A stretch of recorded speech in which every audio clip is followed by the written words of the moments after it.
মাওলা আমি তো গুনাহ করেছি, তোমার দরবারের আসামি। মাওলা তুমি যদি মাফ করে দাও, আমাকে প্রশ্ন করার কেউ নাই, আমাকে জিজ্ঞেস করারও কেউ নাই, আমাকে আটকানোর কেউ নেই। বান্দা যখন অনুতপ্ত মন নিয়ে বারবার বলতে থাকে, রব্বে করিমের রহমত তাকাইতে থাকে, তাকাতে তাকাইতে এক সময় রব্বে করিম বলে, বান্দারে তোর বলার ধরনটা পছন্দ হয়েছে, তোর ডাকার ধরনটা পছন্দ হয়েছে, তোর চোখের পানি পছন্দ হয়েছে, তোর বলাটা পছন্দ হয়েছে।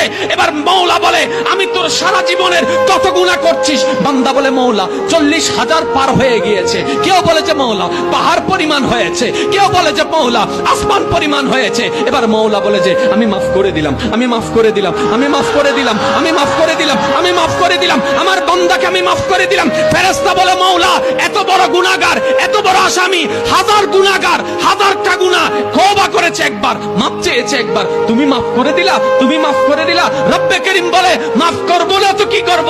বান্দাটা কার দেখতে হবে না, বান্দাটা কার দেখতে হবে না। সে রহমানের কাছে মাফ চেয়ে যদি মাফ না পাই, তাহলে তো বিশ্বের কাছে মাথা নত হয়ে যাবে। আরে সে রহমানের বান্দা, জাত্তার বান্দা না, যে রহমান হচ্ছে ইন্নাল্লাহ আলা কুল্লি শাইইন কাদির। সুবহান।